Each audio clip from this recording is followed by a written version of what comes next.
hustling, baby.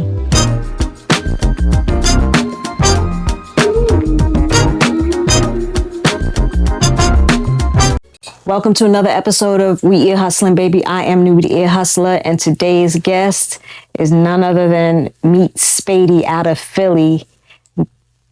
I was waiting.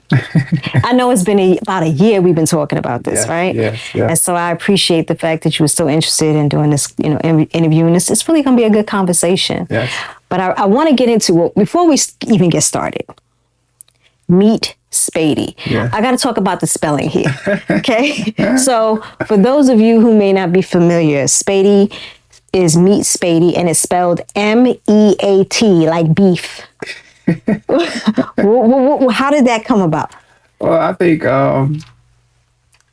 as I got older, it became entendre, right? So I don't want to go too much into that, but I think anybody who knows about entendres can kind of pick up on that. But as a youth, my nickname was Meatball. Oh, So that's where it's derived from. Just Okay. the meat part, anyway. But, okay. My real name is Demetrius. A lot of people don't know that either, but Okay. so my name is Demetrius Spady. So you cut it short, you just get MeatSpady, and because they used to call me Meatball, that's where the meat come from. But if you interested, you can find out what the meat really means. Ladies, I was just wondering. I didn't want to go there, but he did. So, so. You have done, and this is how I met you or saw you, was first off doing spoken word. Yes. You're a hip hop artist, philanthropist, businessman, and I'm so interested. First of all, you have this really calm demeanor. Yeah. But on the flip side of that, I watched your documentary, and I chuckled to myself because the Kevin story. So Spady put out a documentary called The Same Kind of Different, and that was what, 2017? No, 2023. Oh, you put it out in 2020. I think I saw 2017 in there somewhere though. No, that's probably like just some of the footage. And so I gather that you were a typical young boy getting in trouble and talking stuff, and shout out to Kevin. Shout out to Kev. That story is really crazy. I actually found Kev on Instagram. Did you? Yeah, I found him on Instagram and just tapped in with him. Nothing too crazy, but so the backstory to that is Kev's sister Karima and my brother ended up being boyfriend and girlfriend. So they were like together like a real relationship. And this was obviously after the fight situation had happened, but it was just a crazy story. I was a young boy, man, talking smack to one of the older boys, and he went and got his little brother, and his little brother came back, and I ain't back down. I ain't running nothing like that. And it was at that age where you'd be like, you do something to me, like hit me first. And I think that nigga pieced me. Straight up pieced me. And my cousin scraped off on me, went and got my dad. Oh, wow. Dads ain't playing about their sons. So the rest of it I don't want to speak about. Yeah, no, it's all good. I just thought that was, it's I'm from New York, you're from Philly. I have brothers and friends that, I was a fighter coming up. I'm 5'2". That's just, us short people need love too. And so when I was watching the documentary, y'all need to check out the documentary. I really just found it not only interesting, but the people in the documentary spoke so highly of you, your work ethic. And I thought that was just dope. I mean, there's this assumption that when you come from a certain type of area, you're inarticulate, you don't know how to handle yourself. And when I saw you at the show in Brooklyn with Obi West, and you came out and people didn't understand the last part of what you said. And I was like, but the way that you handled it, you know what I'm saying, was like, okay, so nothing really stops you. Nah. You don't have to get it, but you're going to keep going. Yeah, that situation, man, that was the first time I ever experienced that. Really? Yeah, yep. So the very very first time I ever performed, and here's a fun fact. I've only been performing since 2021. I just started performing 4 years ago. So the very first time I ever performed live, I choked. Really? I'm talking B Rabbit. There's spaghetti on his sweater, all that. I was like nervous, and I was performing over my actual track as Okay. opposed to a performance track. And I couldn't hear myself. So the nerves and then not being able to hear myself, and I just I choked real bad. So even then, the crowd supported me. They're like, I fought through it. I didn't just walk off the stage. Right, Man. right. I got to the end of my song, and then I did my other song, so I was cool. But going back to the VIP performance in Brooklyn, the crowd just didn't grasp the piece. Some people walked up to me after the show and got it, but the majority of the crowd didn't grasp the piece. So it was like golf claps. It was just like, Oh yeah, I was like, ooh, and I was in the front row. yeah, yeah. And I was like, I said, you know what it is? The ladies were memorized. They weren't paying attention. They weren't paying attention. They saw this tall drink of water and it was like, and it was full of ladies. Yeah, you know what I mean? It was a few men, but was. but I loved what you did, and that was part of my draw to you. So of course I go home, I start following you on Instagram, I'm checking out your music, and I was like, I gotta talk to Spady. Yeah, no, I appreciate that. Yeah, no, I appreciate it. That day was crazy, man. I was really I ain't gonna say I was distraught, but for that to be the first time that ever happened to me, I'm in a room full of my peers, like respectable poets that I actually have respect for their pens. For that to happen, it just was like, ooh, damn, that's a little hard. Like, and I'm in Brooklyn. I'm not even in Philly. Right. You're not home. Yeah, I'm like, ooh. But the ones who were in the room, the ones that I respected, and they also have a mutual respect for my pen too. So they was just like, it's nothing you did wrong. It was the crowd. There was like one dude, he was a New Yorker, and he like came up to me afterwards. It seemed like he was off the liquor, but he was also a poet too. And he was just kind of like trying to coach me, like, you got to work on your posture and the way you was standing. And I'm just looking at him like, I don't think you know who I am. I don't think you know the pedigree of the person that you're speaking to right now. Like, but I ain't pop it. I just humbly just like taking into consideration, just listening. Thank you. I appreciate your advice. I didn't ask for your advice because I could have easily went that route, but that's a New Yorker for you. Yeah. But I just was like, thank you. I appreciate your advice. Yeah. I mean, you know what? You live and learn. And I think, his heart may have been in the right place, but like you said, I'm of the same mind, like nobody asked you, bro. Yeah. But neither there or there. I caught on and I started listening and I said, okay, we'll talk. And I almost feel like when I listen to your music, not almost feel like, I feel like when I listen to your music, you have such a sense of community. Yeah. Which is amazing to me, listening to your songs. And I'm going to go through a couple of songs because I noticed some lyrics and stuff. And I was like, okay, all right, jab, double entendre, triple entendre. Like, okay, let's go. For you to be, in your 30s and have such an old soul. And I know you've been told that before. I've told that my whole life. Yeah, you can feel it, and you can feel it in your music.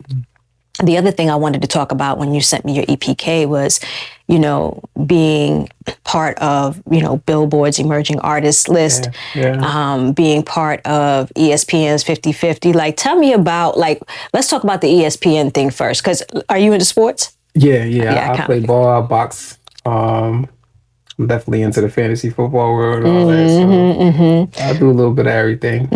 But as far as playing, it's strictly basketball and boxing. I don't do anything else as far as physical wise. But I was always one of those people who was just like gifted. I was good at everything, which is part of the mantra of the Beautiful Letdown. The Beautiful Letdown is about being good at everything and not excelling at anything. And that's kind of the downfall of being good at everything, is that you never master one craft because you're too busy, stroking your paintbrush amongst all these other different things. So, but yeah, I'm definitely into sports. But to talk about the ESPN 50/50 playlist, right? So, are you familiar with like Spotify for Artists thing? So I go on to like the Spotify for Artists and I'm looking at my streams, and my streams is fucking buku. And I'm scared because who hacked my shit? What's going on right Right, now? Like, right. what's happening? Why are my streams so high? And I didn't know at the time that you can check and see all the playlists that your music was added onto. So, I'm just kind of like going through everything, clicking through everything, trying to figure out what's going on. And then I check and I see that my one of my songs, Selfish Favors, was added to the ESPN 50 for 50 playlist. And I'm just like, oh shit. Like, and then, of course you go through stuff like that and you see like, at first I'm like, nah, this fake. Like, this one of those fake playlists. No, it was like a Spotify editorial playlist. I'm just like, oh, And that's that's kind of big. major. That was kind of major. But yeah, that thing did upwards to like, I don't, probably now it's probably at like 100,000 streams by now. But when I looked at it that day, it was at like 20K, That's dope. upward of 20K streams. I love it. And I was just like, damn, and I had just released a project too. So I was just like, ooh, this. Yeah, I was going through that project. So that song had Banks with the Bank on it. Bank with the Dank. Bank, Yeah. the Bank with the Dank. Bank with the Dank. Oh, I thought it said Bank Dank. Okay, that's a whole different meaning.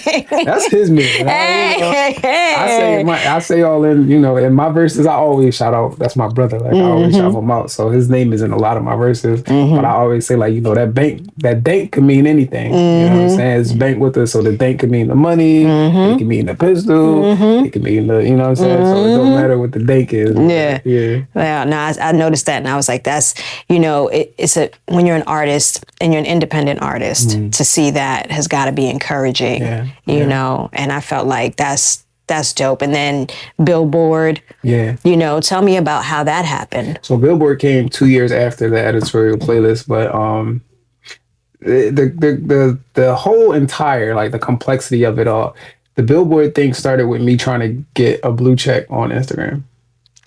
I was trying to get verified. So I was trying to figure out what are all the things you need for verification, right? So I'm like, all right, researching it. And this is before Chat GPT, because, you can Chat GPT all this stuff now and figure it all out.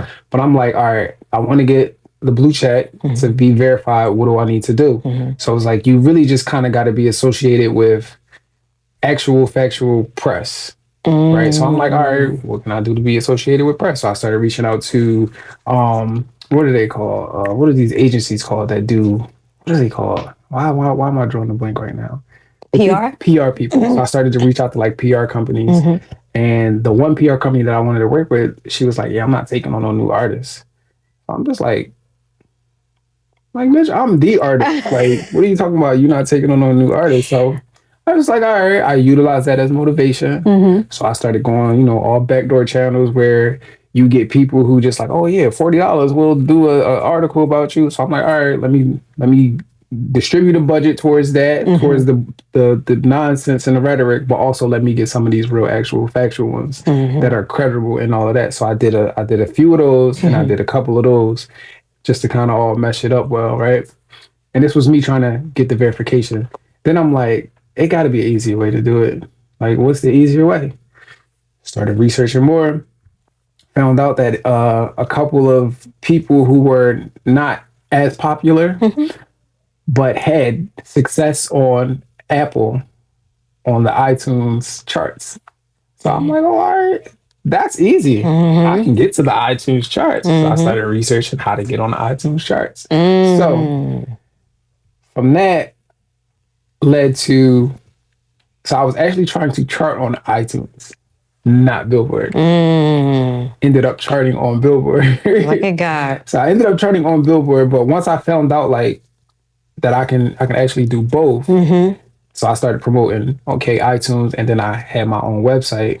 So I found out how to actually get everything to compute and be reported back to Nielsen and SoundScan and all of that stuff, because that's the part that a lot of people miss out on. So had to make sure I registered all my music and everything, did that, and then my site actually helped me. Shout out to bandzoogle.com. They helped me with kind of that transition of getting everything over there. So did that, and then I'm just like, all right, now it's just time to campaign. Get me some signs, go outside, show people that I'm really out here working. So even the people who really don't want to support, they gonna want to support because they want to be part of something that's bigger than themselves. Yeah. So, and that's pretty much. You should do marketing. Yeah. You think so? Yeah, I mean, because, and anybody who's watching, I mean, you just gave a whole lesson. Yeah. Right? You know what I mean? On how to get things done and how to research. I mean, I think in this day and age of technology, everybody's like, Quick. right. But you still have to do homework. Gotta do Even homework. if you do Chat GPT. I did something, oh Lord, on Chat GPT, and the thing said, yes, beloved. I kid you not. I was like, what? Your ChatGPT. Newbie and beloved. And I was like, oh, yeah, we're never using this again. Your ChatGPT is from New York. Right? Yeah, exactly. So now the Billboard stuff happens, the ESPN thing happens. Where were you in terms of projects at that point? Like how many? So I dropped, so I had, if we want to go all the way back, like the very first project was like a compilation album in like 2006 with some guys that I was running with. And then I dropped my own like mixtape. This was during the Dat Piff era. So it was all mixtapes. So I dropped. How old were you during the Dat Piff era? 12? No, I wasn't. That was crazy. I probably was like 20, 21. Okay. Yeah. Because I stopped doing music at like 22. Oh, you stopped? Yeah. So like 2011 was like when I just was like, I'm done. Like, you know. So by then I had those 3 mixtapes. So I had 4. So I had the 6-Letter Name Gang compilation. Then I did Surrounded by Negativity. Then we did Streets May Be Icy. And then, so that was also a compilation. And then I did my own project called Streets May Be Spady's. Then that was it. And I kind of just like bowed out gracefully. And that was because you didn't feel like you were where you needed to be with the music? Nah, it was because I became Muslim. So I was really like indulging in my faith and practicing my faith. And, a lot of people probably don't know that either, but like you know, Muslims, we're not even allowed to listen to music. Secular music, period. Right. And then so you can't do music or you can't listen to music. So just me being real super, I don't want to say like devout, tyrannical in the faith, but I was really heavy. I was just infatuated with all the good that was just pouring out of me. You know, I said on another podcast before that I was struggling with a question for a long time as a kid coming up. Like, am I a good person that's doing bad or a bad person that's doing good? And I think when I became Muslim, that kind of brought out more good for me tenfold. And it felt good. It felt good that I felt good, but it also felt good to get the validation from everybody else that I was good too, you know? And that was what it was. So for, I want to say 6-7 years straight, no music, wasn't really writing, wasn't recording. And then probably like, I want to say that last year, 2016, 2017 was when like, I just was like sneaking and recording and listening to music and all of that and feeling bad about it, feeling guilty about it. So yeah, you talked about that in your documentary. Yeah. I mean, it's got to be a tough balance, right? But obviously it was irresistible. Yeah, I ain't gonna say it was irresistible. For me, it was like, I need some kind of outlet. I need something to help me deal with all of this stress that I'm actually creating, though.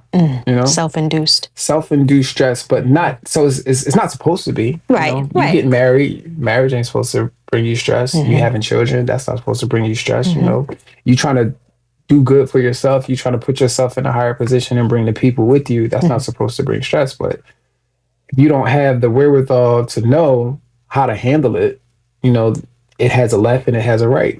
You go too far left, that's where the stress is at. You go too far right, it might even be some more stress over there, but it's just a good stress. You know? So it's just like, I didn't really know. You know what I'm saying? And I leaned too far left.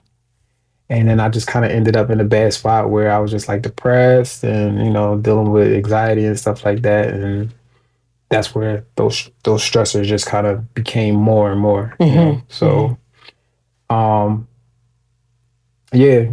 And it was interesting that you say that because as I was listening, I've listened to your music at the house, I've listened to your music in the car, and certain songs and certain verses, like I love Dear Diary. Yeah. Like, you know, that's so, you know, to me, it's probably the most transparent you can be in terms of what you're experiencing in life. In songs you've talked about depression, and you've talked about also, being successful. And the one thing about you, even in this conversation, is you ooze confidence. Yeah. Now, I don't know if that was always there, but it's definitely, your speak is high level. I'm the shit, and I respect it, because who else is going to toot your horn? You got to toot your own horn, exactly, right? And as an MC, you better be able to. If you're talking all that smack, you better be able to come with it. You got to. So I wanted to get into the album and one of the songs off the album. It might be another one, Perception. Yeah. And I know that that. When did that drop? Perception dropped November 21. Yeah. And so I'm listening and I'm like, I understand now the connection between the spoken word and the hip hop writing. It all connected for me, as I was listening. And the song Perception off the album Perception, when I listened to it, the musicality for me was so full. Yeah. You come in already talk. I was like, okay, okay, now I'm interested. You know what I'm saying? And then, believe it or not, I went backwards to see what else you had done prior, because I'm like, okay, I want to see the growth, and it's evident. Yeah. So shout out to you. Yeah, so one of the songs on Perception, besides Perception, was Eyes Wide Shut. Yeah. And one of the lines is, so intelligent to others, you seem obtuse. Depression keeping you down, you remain aloof.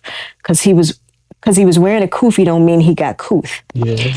And that stopped me in my tracks. And it was the depression conversation, but then flipping it about the kufi, and your knowledge and ways with words.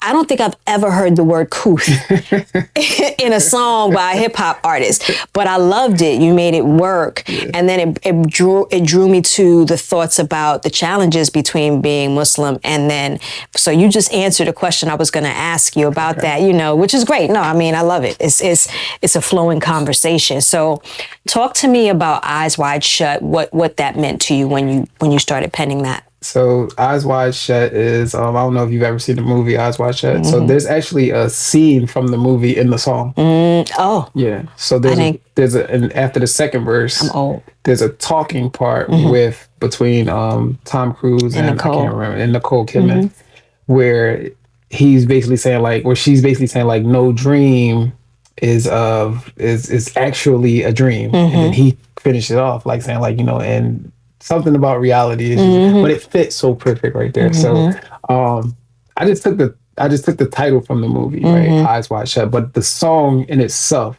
I'm speaking from a perspective of people will judge you but not see you. You know what I mean? And so when I say like they judge you and not see you, they don't really know you. They don't really understand you. They don't really take time to get you. They just judge you. But when they're judging you from a view that they can't see you from. So if you can't see somebody, how can you actually judge them? But what happens is we cling on to people's ideologies of how they view us based on their judgment from which they can't see you. Which is being blind. Which is blind. It's blind. So your eyes wide shut. So that's why I say like,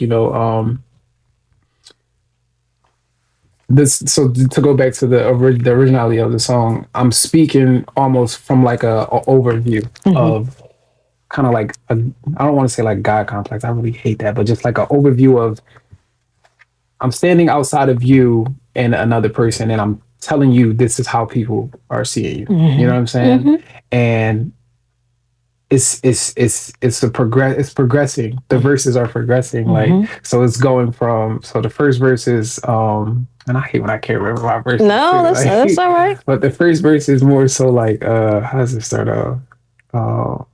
Every verse starts off, how can a nigga be right but still feel wrong? Something like that. It's how, how can I don't know. I don't really know, but basically it's just like standing outside of yourself, telling yourself not to really be concerned about how other people view you, how other people feel about you, because only God can judge you. And people oftentimes misconstrue that with only God will judge you, right? Only God will judge you. Anybody can judge you, right? Anybody can judge you. You can judge me. I can judge you. Anybody in the world can judge me, but the will, like only God will judge you. So at the end of the day, on the day of Yom Kippur, when it's all said and done and that trumpet is blown, you're going to stand in front of God. Right. And anything anybody else said about you is not going to matter. So that's the progression of it. It's just like the progression of the song is starting from this is how I feel about how people see me. And then I'm actually starting to see it now that I don't need to care about it. So when it's like, just because he wearing a kufi, don't mean he got koof. A lot of the stuff on these projects is deep and, and downright just in your face. Yeah. And I think that's the other thing. Like in hip hop, we always have these conversations about lyrics mattering. If there's such a word. Do lyrics still matter? Because the first thing, and I'm, the person that as soon as I turn something on, the music is going to come on before the lyrics. So now you better catch me with the music. Exactly. Otherwise, I'm going to be a little stuck. And if the lyrics are trash, you're not going to get past the first verse. Right. So the fact that I was able to really like dig in and be like, oh, okay. And it's not easy, and I can't speak for any other journalist, but you want to be fair and honest. And I also want to make sure that when I speak to an artist and I then put them out there on my platform, that I can stand by what I'm saying. I don't want to be like, yeah, Spady's dope and he's trash, right? So I have to make sure that it resonates with me before I give it to the masses. So I'm digging deep all day long. So the other thing I wanted to talk about in terms of that album, Philly. Now, I'm thinking, I'm like, is that like a play on Philly? Yes. I'm so damn proud. I'm proud of myself. So I was like, and especially when I saw the big L in it, and I was like, okay, he's saying something here. And that shout out to Hazel featuring Hazel. Yeah. Her name is actually not Hazel, man. Her name is Ebony. But she has hazel eyes, so I just kind of gave her the name Hazel. She doesn't want to do music. Right. She can blow though. Yeah. But she doesn't want to do music, and I don't think I give her enough credit for actually doing what she did on that song and being, Well, you giving her credit now. Yeah, shout out definitely. To Ebony. Shout out to Ebony. You know what I'm saying? I like that. Yeah. So again, I'm gonna go with one of the lyrics. Okay. Or bars, I'm sorry. If we can get organized, they'll be mortified. We stronger together, we gotta unify. My city needs something, I don't know what it is, but I'ma try. Hope this song brings tears to your eyes as you reply, I don't wanna die. And as I listened to the song, I don't wanna die, it was repetitive throughout the whole song. And I didn't wanna say it was a backwards affirmation, but it was an affirmation, I don't wanna die. There's a level of vulnerability in that, but that song to me could also be an anthem. Yeah, so it's actually both. So it's affirmation and it's an anthem, but it's more of an affirmation for the city to be an anthem for the city as well. So the whole album is a play on words. It's really so, and this is what I'm smiling because I really love to break stuff like this down. So like if you look at all the song titles, everything is opposite. Rewarding, risks, selfish, favors. But the start of it is perception. So it's always all about how you see it. So the fact that you were actually able to see that big L and that how that separates, it gives Philly, So, but to go back to just those lyrics in general, it really was for me an affirmation. But I wanted it to be an anthem for the city of Philadelphia. The whole part of my city needs something. That was a P&B Rock lyric. Where he actually had a song where he's talking about definitely where he's talking about our city needs something, and we were just kind of back in that state in the city at the time where a lot of people were just dying from gun violence. If you look at that video, man, I actually got a cousin in the video who's the antagonist, who's the guy wielding the gun, kind of stalking the younger guy, and he ends up shooting him in the end of the video. My cousin was killed like 2 weeks after that video. So it was really a thing, you know what I mean? But even like me asking him to be in that video, it was because I knew what he was involved in, and I was trying to get him to see, like, nah, you can Bring be you over here in. doing this with your music, and you don't got to be involved in that nonsense. You know what I'm saying? And Yeah. I'm sorry to yeah, hear it was that. very unfortunate. Thank you. You know, I think people, we choose lives, right? We choose how we live it. And you didn't know it, but you were memorializing him.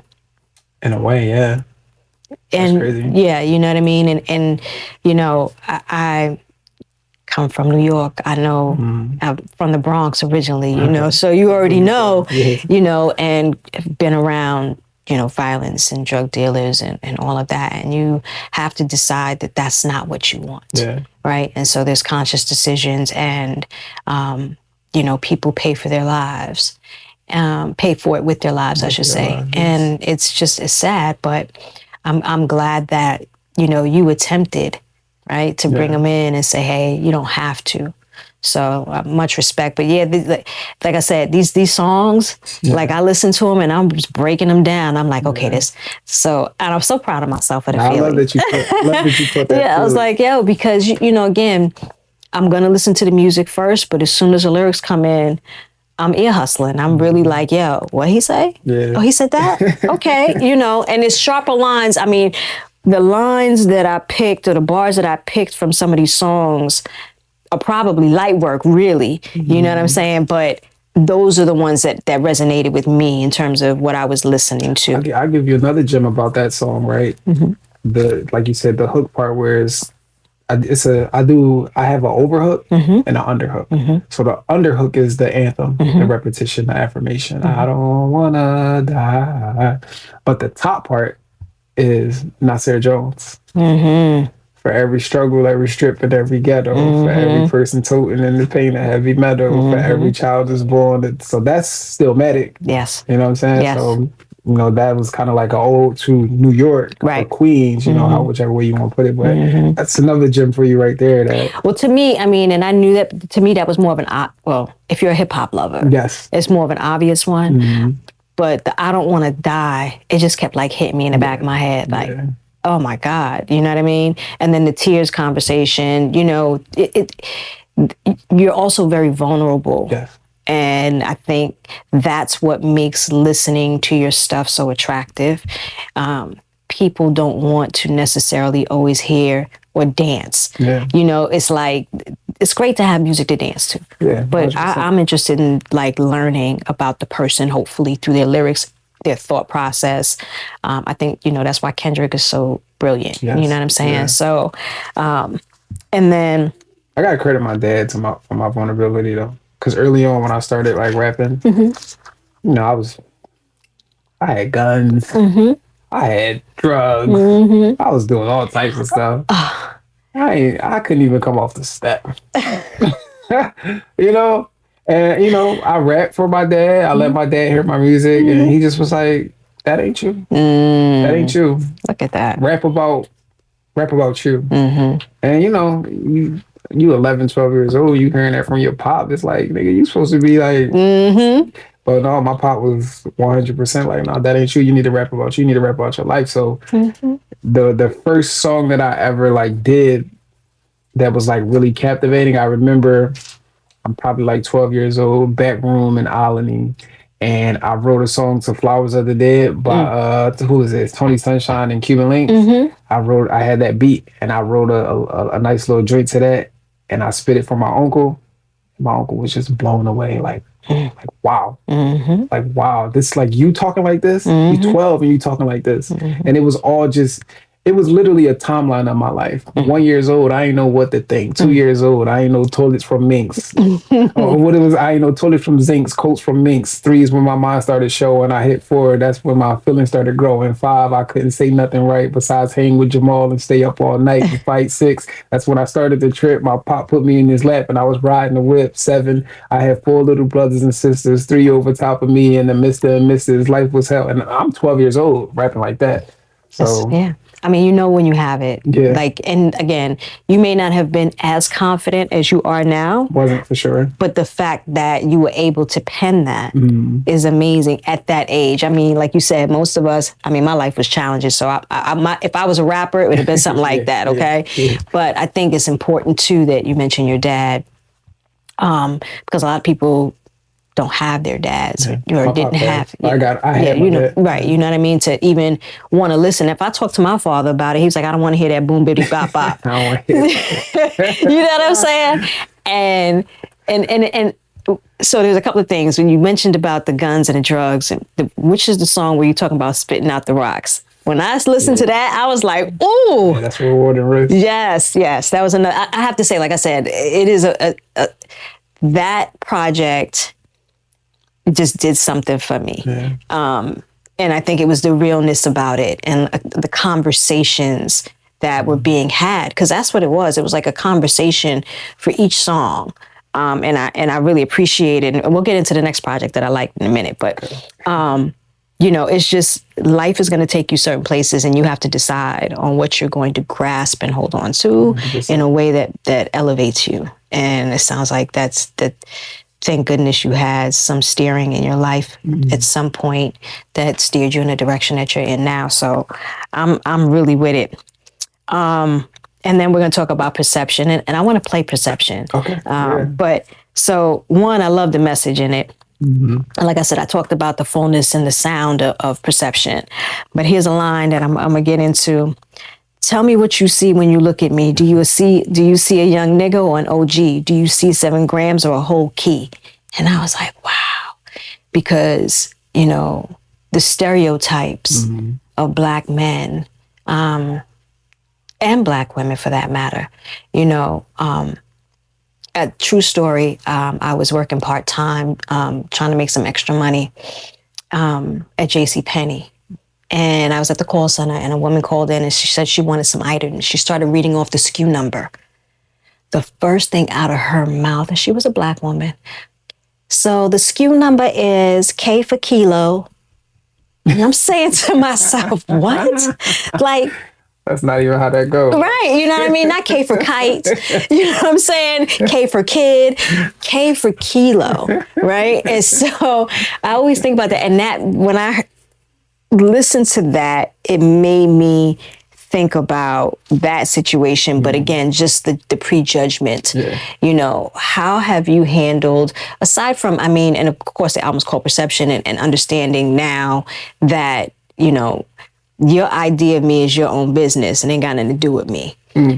So the whole idea of Perception actually started based on that, based on somebody who I thought was a good friend of mine's having a perception of me kind of like tucked away in their pocket. Hating.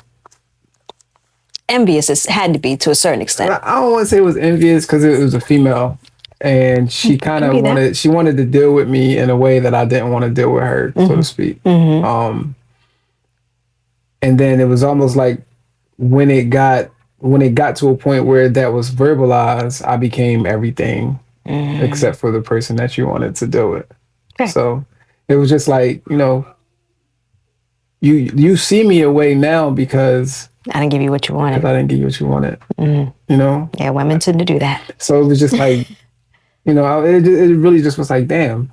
Yeah. You got this perception of me now in this way. And I never told her. Well, I actually did end up telling her, like, there's a song dedicated to her on the album. True Lies is actually dedicated. Is that the girl's name you said out loud? No. Okay. Because there was another one. I was like, ooh. Nah, I didn't do that. Okay. I didn't do that. But I definitely was letting her know, like the conversation that was had was kind of in the hook, like, you know, or in the verses. But I think that at that time, I was more so just on like, I'm human, you know? Yeah, I'm this, but I'm also that. And I'm all right with that. And I realized that when I started to become all right with that, it was a problem for other people. Didn't, though. Right. You know what I'm saying? Right. There was a lot of people who just wasn't cool with me being all right with myself. Right. And, you know, they had their opinions, or they started to create distance, or whatever the case was. And then the psychological part of it just started playing into it, where it was like, maybe they feel this way because how they feel about themselves. Projecting. They're projecting, or for some reason, whatever it was that I was giving them was a comfort or a space filler of, or took them away from whatever the ugly part of themselves that they had to endure. But once they started to see that I'm like looking in the mirror and I'm just really accepting this or I'm correcting this, it just was like, oh, no, you kind of think you better than me. And I'm like, yeah, I do. I do actually. And there's nothing wrong with me thinking that I'm better than you because I'm supposed to think that. As long as you're not treating them disrespectfully. And I'm not a disrespectful person unless I want to be disrespectful. Right. I was going to say, I have a feeling that you know how to be disrespectful. If I want to be disrespectful, I'm going to be disrespectful. Right. But that comes with a whole different type of energy. Indeed. But if I'm indulging in that, that's what I want. I want that energy. Right. Yeah. So I think now I'm just more so like, I love me. And you're supposed to. And the people who love me are going to love me the way that I love me, or it's just not going to work. You can't love me the way that you want to love me. So. Yeah, some deep lessons. And here's the thing too, you're learning them early on, where a lot of us don't. We get into our, older ages and it's like, oh, that's what was going on. Yeah. You know what I'm saying? And it's too late. You dodged some bullets. I did. You know what I'm saying? I caught a lot of stuff early because I jumped off the porch early too. Right. Yeah. I was a kid with a kid. So I had to kind of grow up. Right. Yeah. Faster than the average. Speaking of that, Jasir, yeah. So you started a scholarship. I did. Tell me a little bit about that. So it's actually, the way I started it, I started 4 scholarships. So I got 4. I'm going to have to get another one now because I got another kid. But I started 4 scholarships and I named them all after my children. But the Jasir Spady McBride Scholarship, I was trying to partner with like a company that does promotion for scholarships, and they weren't really aligned with what I wanted, how I wanted to do it. They wanted to make it a scholarship for all of Pennsylvania. And I'm like, nah, this is for Philly, And then I started to even narrow it down even more than that. Now it's just going to be specifically for this school, because when I was in the school, Simon Gratz, when I was in the school, this school actually helped project my collegiate career, and me being a kid with a kid in school, I'm thinking once I graduate, I'm gonna go to Job Corps, I'm becoming an electrician, I'm good, But there was a guy named David Bannerman. I haven't seen him in a while, and I don't think he realized how much he actually like inspired me and saved my life almost, just by telling me like, opening up this envelope with my SAT scores and saying like, nigga, like if you don't go to college, do you see what your scores is? I don't know nothing about SAT scores. Right. I just took the test because I feel like it was a standardized test that we all had to take, right? Lo and behold, I got a crazy SAT score and I can get into any of these colleges that I want to get into. So he's like, you need to apply to all of these schools. So I applied to Penn, Syracuse, St. John's. I applied to all these schools and get accepted to these schools. Get accepted to all of these schools. I ended up not going to none of them because I got a kid. Right. So I can't be so far away from my kid. So I stay close to him. But if it wasn't for Mr. Bannerman, I don't think I even would have applied to any schools. I would have been in Job Corps and became an electrician. And there's nothing wrong with that. But Job Corps is rough. Yeah, he just saw so much more in me though. Like, you could do a lot more for your kid and for yourself. Like, so I think that he kind of, dropped the inkling in me to just be like, don't ever limit yourself. Right. Yeah. Don't ever limit yourself, not even if your circumstances don't show you what it is that you're trying to see now. So I ended up doing 2 years at community college, and then I transferred to Temple. I didn't finish Temple though. That's okay. I didn't finish. I didn't like school no more. I took a sociology class. That was it for me. Yeah. I was like, oh no. Ain't no way. Yeah. Ain't no way the world is like this, and we know the world is like this, and we not doing nothing about it. So, and it's interesting that you say that because as I listen to you speak, I can see you teaching, and yes, not just, sociology, but economic sociology, I think especially also too, because you're involved in the community, because you see what's happening to people, you probably would have been amazing at it, but this is your path. You know, for now, right? You still have time to do something different. But I respect the hell out of that. I respect this. You know, there's the fact that you know how smart and brilliant you are, and that was embedded in you is important. Yes. You know what I mean? So I appreciate that you get to share that. You get to. This explains a lot of your lyricism and how you write. Couth. I'm not gonna ever let that go. Let's get into perception. Okay. I'm gonna go ahead and play that. For those of you who joined midway or were here with us the whole time, I am Newbie the Ear Hustler. This is We Ear Hustling Baby. I'm with MeatSpady, and we are about to play a song called Perception off the album Perception. Yes. I want to talk about this intro. This ultimate void, like I've been had it figured out. Nah, I just didn't quit. That's the only distinction probably from me and probably whoever else going through this or went through this or is gonna go through this. Is that I ain't quit. I went through every emotion. I went through every emotion with trying to pursue what I'm doing. You know what I mean? And I think that what's gonna separate whoever's gonna try to go for something is that you ain't gonna quit. You don't really take the stance if I'm gonna die. You know what I'm getting at. Tell me what you see when you look at me. Did you see a young nigga or an OG? Do you see 7 grams or a whole key? Do you see a OZ or a QP? Do you see a rap nigga or a trap nigga? The one you called but he ain't never get back with you. The one you called and he pick it up and chat with you. When it's abroad and you know he gon' scrap with you. Do you see a nigga who promote peace? Who ain't living by the code in these cold streets? Inspired to grow old and have no teeth. Kick game to the youth to be low key. Maybe you don't see a nigga, you just see a man who did everything he can, stuck to the plan. Stayed down, talking 10 toes in the sand. Every L bounced back like a rubber band. Damn. That march. Woo! To relate to your situation, let me say that you shouldn't be constrained by how people think of you. If you let people's perception of you dictate your behavior, you will never grow as a person. Baby, you don't see. Listen. When I say, as soon as I heard, you know, anytime you've ever been in a church, and you hear that, don't. I'm like, ooh, he about to take us to church. And then the music comes in, and it's just like I said, I was blown away. And I listened to it in my car because the sound in my car is better than the sound in the house. Yeah. And I was like, oof. Yeah. I really respect the fact that you just said, I'm gonna do it this way. No, thank you. You know what I'm saying?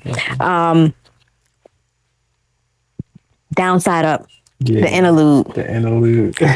So I'm gonna go in on one of the bars. So, suicide on the beats, I be flowing like a slit wrist, playing with my cheese. That's okay. Let me start all over again because I went too fast and my eyes are blurry.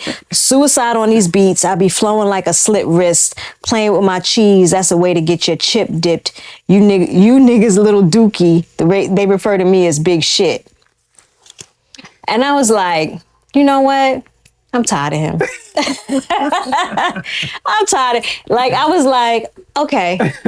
I mean, you know, again, there, even in the slaps, in the faces with these lines, there's still like lessons in them. You know what I'm saying? And I know that's just an interlude, and I appreciate the fact that you spelled interlude INNALUDE. You kept it a buck all the way through. I was like, not interlude. All right. I like that.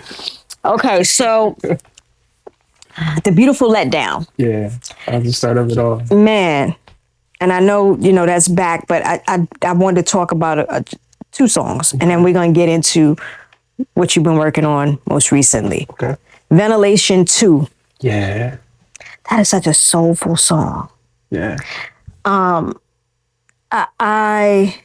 found myself the same way I just sat up like this. That's what I did. Wow. And I just had to kind of listen and be like, all right, let me play it back. Talk to me about, and again, you know, the opposites, right? The Beautiful Letdown, right? Talk to me about that project.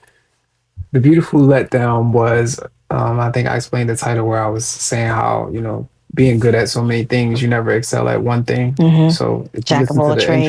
intro to that, I'm really explaining I'm really explaining to you what I'm about to explain to you throughout this whole album. So I'm talking about like, I say like, you know, you could have been a king of the ring. It seems you started late. Or maybe you could finish that dream. It's just one call away. Or what about your studies overseas to be a student? Another something you wanted, but noticed you couldn't do it. So many things you wanted and wanted, but never got. Now you beyond the limits of getting another shot. You working 3 to 5 jobs and you barely getting by. Tears in your eyes, palms cupped to the sky. You asking the law why, change this and change that, but you can't even break off $1 to get a change back. Like it just be really crazy like that. So, but that's really the gist of the album. Like all of that is saying like you could have been all of these different things and you fumbled. And it was more so like just like a testimony of like I'm tired of it. I'm ready to put it all down and I'm ready to just do better and do different. And I think that was like my acceptance of me starting to really accept like this is life. Granted, when you were younger, you saw yourself in the mansion and you wanted to be in the NBA and you wanted to do all of those things. And it wasn't like they were not obtainable things. You got friends who are in the NBA. You got friends who are in the music industry. You got friends who are boxers. So this could have easily been your story, but it's not. And you need to start being okay with that. So that's what the beautiful letdown was. It was my acceptance into myself and who I was to become. So just to go back to the title. The title I actually stole from a rock band called Switchfoot. Never heard of them. Yeah. They had an album called The Beautiful Letdown. It was one of my favorite albums. Oh, you know what? I did see that because I did a search for some reason. What was I looking for? They had long hair, right? Some of them. Yes. So that it was from a rock band called Switchfoot. I used to listen to it. But I had never heard of them until now. What I'm saying. They got this song called Meant to Live, man. And this song is just so, it's just like it hits me every time. It's called Meant to Live. And he basically saying like we was meant to live for so much more. So that's where I got the title from. Okay. But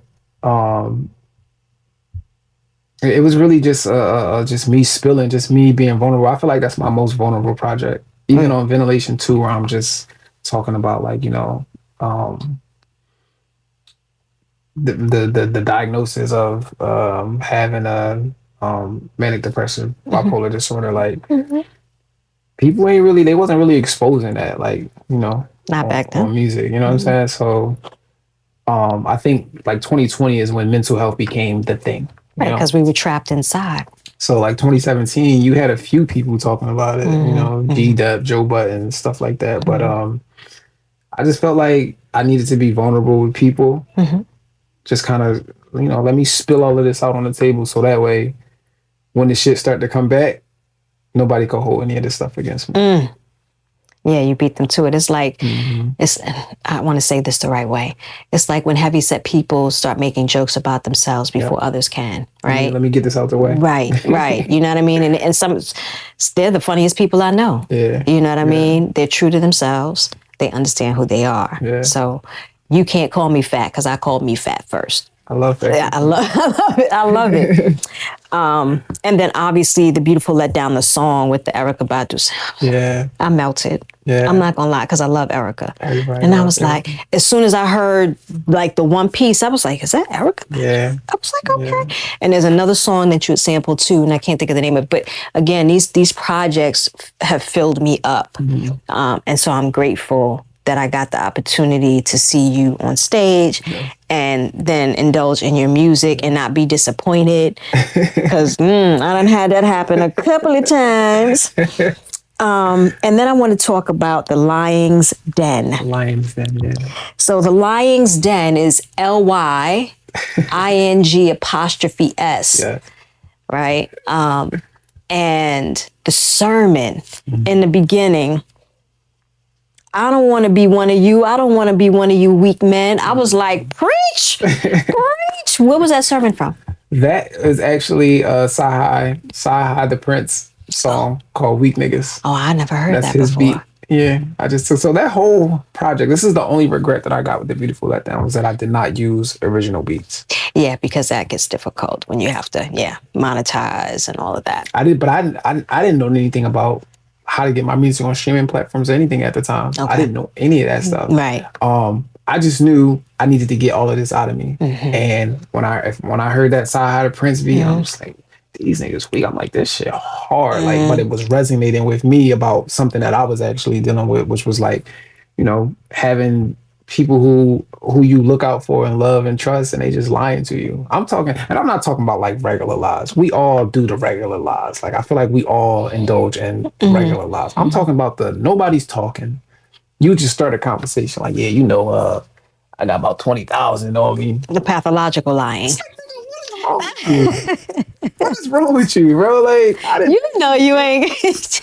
Right. Yeah, like, that's tough. dealing with those type of people. So it was really like, talking about that. And then obviously, dealing with women who choose not to be honest. You know what I'm saying? Choose not to be honest, but say that they are being honest. And it's like, I done sat outside of many houses. Many of houses. Texting. Oh, I'm getting ready to go to sleep. Oh, yeah, go ahead. I'll talk to you in the morning. Nigga walk right up the steps. I done sat out of many homes and saw this, or she goes out. Never said anything about it. Never questioned, and still just remained solid, or as solid as an individual as I could be with this information, but not putting it on them to where it's like, oh, you dirty, man. You dirty. It's just like, my thing is always like, you don't have to lie like that. Right. You don't have to do it like that. If you're trying to protect somebody else, because I've lied to people trying to protect, like, if me and you were dealing with each other, I don't mean to use you, but like, if we're dealing with each other, but you don't want your business out on the street, and he come to me like, oh yeah, I heard you dealing with Nubian.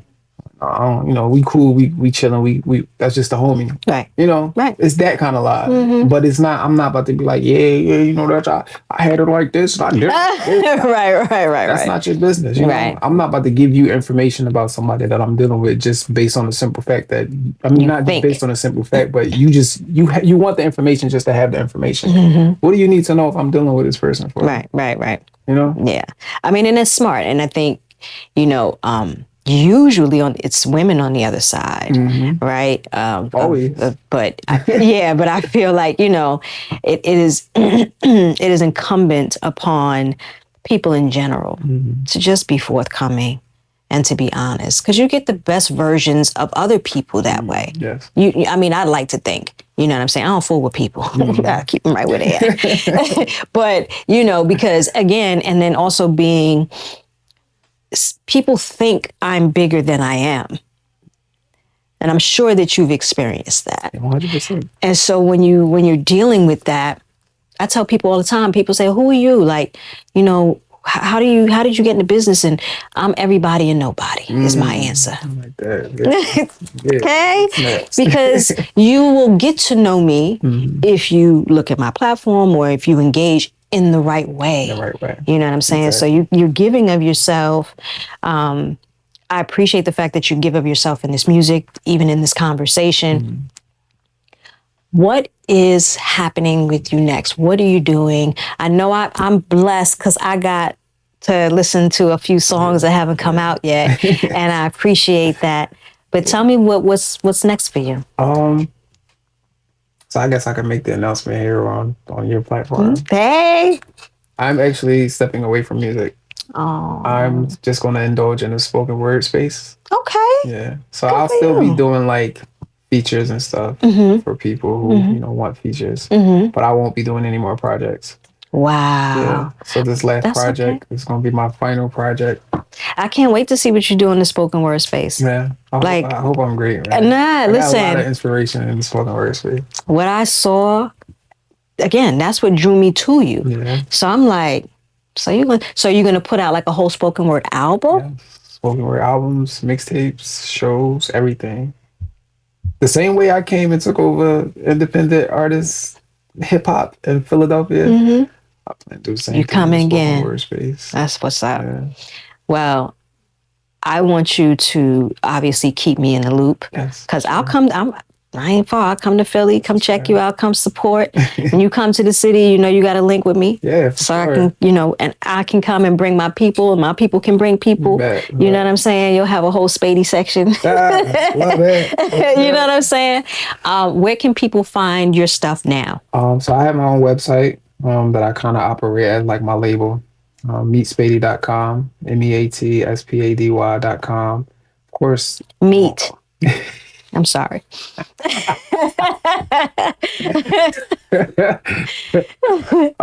Of course, you can find me on all social media platforms: Instagram, Facebook, TikTok, Twitter, at just MeatSpady. Same way, spelled the same way. I think I'm more active on Instagram though. Okay.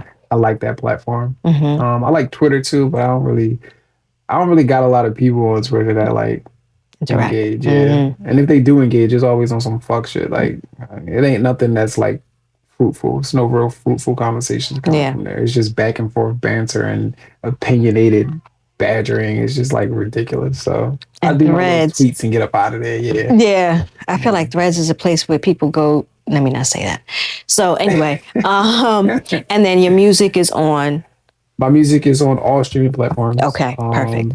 And videos are on your website. Videos you want to drive traffic there. Videos are on YouTube. It's on Apple. When you go on to Apple and you look up my name, my videos are down there too. Yeah, I got a little gym. Got busy. A lot of niggas don't know how to do that, but I did that. You know. And you have merch. Got a bunch of merch, as you see. You know, I got the new colorway right here with the Spady hoodie. This is actually champion hoodie too. Yeah. Quality. I had to make sure it's quality and fit. You know. I'm actually trying to do a collaboration with Champion too. That'd be dope. Yeah, I know a couple of their reps, so this is strategic. This is not just you know, I saw the good hoodie and grabbed it. This is very strategic. So we trying to work up something with that. So make sure y'all are purchasing these Champion / MeatSpady hoodies because. Hopefully we can actually get something going on with that. Okay. Yeah. Well, I want to get into one last song. Okay. And this will be part of the last project that you do. And while I'm queuing this up, tell me a little bit about this song. Okay. And again, it's another opposite. Yeah. So this is called The Whole Truth. But whole is spelled HOLE. Yeah. And that's gonna be the name of the album, and this is the intro. The album is pretty much just me telling the whole truth, but the other side of it is I'm burying the rapper version of myself. You know, so that's where whole comes from. HOLE and then WHOLE. Yes. Yeah. That's what I'm talking about. Let's get into it. Featuring Jordan Brown, by the way. Yeah. Produced by Roy Dean out in Vegas. Shout out to Roy Dean. And it's a classic.